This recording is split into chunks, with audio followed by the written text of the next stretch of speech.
कैसे हैं दोस्तों। आज मैं बात करने वाला हूं एक ऐसे वाकये के हवाले से जो पेश आया 19 अगस्त को कारसाज कराची के एक सर्विस रोड पर, जहां पर एक औरत ने अपना लैंड क्रूजर एक मोटर बाइक पर चढ़ाकर 2 इंसानी जान ले ली।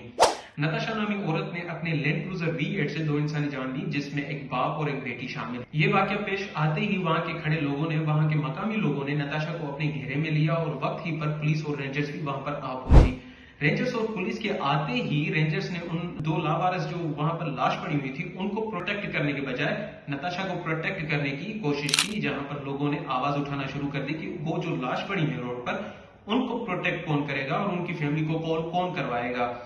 जैसे ही ये एक्सीडेंट हुआ तो नताशा की हालत आप देख सकते हैं कि वो थोड़ी बहुत उनकी हालत नासाज नजर आ रही थी, कोई ठीक नजर नहीं आ रही थी, जिसकी वजह से रेंजर्स ने नताशा को हॉस्पिटल शिफ्ट करने की कोशिश की और वो जैसे ही हॉस्पिटल पहुंचे तो वहां पर नताशा की फैमिली भी आ पहुंची। अब बात करते हैं नताशा नामी औरत आखिर है कौन। नताशा एक एलीट फैमिली से ताल्लुक रखती है जिनके हस्बैंड का नाम है दानिश इकबाल। दानिश इकबाल गुल अहमद एनर्जी लिमिटेड और उनके साथ जो भी कंपनीज एफिलिएटेड हैं वो उनके CEO हैं, मतलब चेयरमैन पर्सन है वहां उन कंपनीज के। Natasha herself is the head of 9 companies. Natasha खुद 9 कंपनीज को हेड करती हैं, जिनमें 2 कंपनीज के तो वो खुद CEO हैं और बाकी के 7 कंपनीज जो हैं वो उनकी मेंबर हैं बोर्ड ऑफ डायरेक्टर्स की। अब आप खुद सोचें कि एक बंदा जो मेंटली इल हो, जो वो बंदा कैसे 9 कंपनीज को हेड कर सकता है या कैसे 2 कंपनीज का CEO बन सकता है और 7 कंपनीज के बोर्ड ऑफ डायरेक्टर का मेंबर भी हो सकता है। ये आखिर कैसे हो सकता है? इससे जाहिर होता है कि ये लोग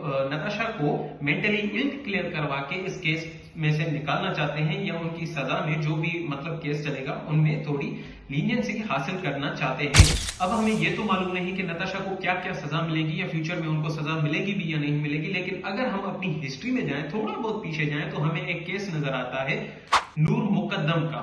जाहिर जाफर ने नूर मुकद्दम का बहुत ही बेरहमी से कत्ल किया था और बाद में उनका केस चला था इस्लामाबाद हाई कोर्ट में। इस्लामाबाद हाई कोर्ट ने उनको जो है सजाएं मिली।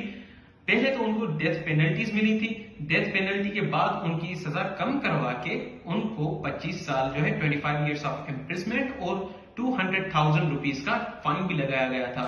लेकिन जाहिर जाफर को भी मेंटली इल डिक्लेयर करने की कोशिश की गई थी। इस्लामाबाद हाई कोर्ट में एप्लीकेशन दायर करवाई गई थी उनके लॉयर्स की तरफ से कि ये मेंटली इल है और इनको थोड़ी बहुत लीनियंसी दी जाए या इनको इस केस में से निकाला जाए, इनको बाइज्जत बरी किया जाए।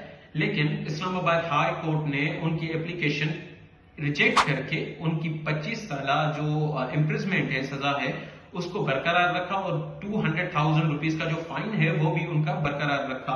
लेकिन हम यहाँ पर देख सकते हैं कि उनकी डेथ पेनल्टी को कम करके 25 साल इम्प्रिजमेंट और 200,000 रुपीज का जो फाइन है वो मेंटेन किया गया। लेकिन अगर हम थोड़ा और पीछे जाएं तो 2012 में एक और केस हमें मिलता है murder of Shahzeb. Murder of Shahzeb, Shahrukh Khan नामी एक लड़के ने मर्डर किया था शाहजेब का, जिसके बाद उनका ट्रायल चला था, उनका कोर्ट में जो है वो प्रोसीड हुआ था केस, जिसमें शाहजेब को कत्ल करने की वजह से शाहरुख को डेथ पेनल्टी सुनाई गई थी। डेथ पेनल्टी सुनाने के बाद उनका केस थोड़ा बहुत आगे चला। लेकिन अगर हम थोड़ा और आगे जाएं तो 2022 में शाहरुख खान को बाइज्जत बरी किया गया सुप्रीम कोर्ट के एक फैसले में, जहां पर शाहरुख खान की जो डेथ पेनल्टी थी वो भी कैंसिल हो गई, जो 25 साल इम्प्रिजमेंट थी वो भी खत्म करके 10 साल बाद उनको जेल से निकालकर उनको बाइज्जत बरी किया गया, उनको एक्विट किया गया था। तो हम कह सकते क्या नताशा को की हुई गलती से क्या उनको सजा मिलेगी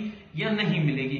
देखते हैं आगे क्या होता है, ये केस कहां तक जाता है, कितनी प्रोसीडिंग्स चलती हैं और क्या नताशा को आगे चलकर सजा कोर्ट में सुनाई जाती है या नहीं सुनाई जाती और लोग कितना शोर शराबा करते हैं ये भी देखना लाजिम होगा। तो तब तक के लिए इस वीडियो को लाइक कीजिए और हमारा चैनल सब्सक्राइब कीजिए। शुक्रिया।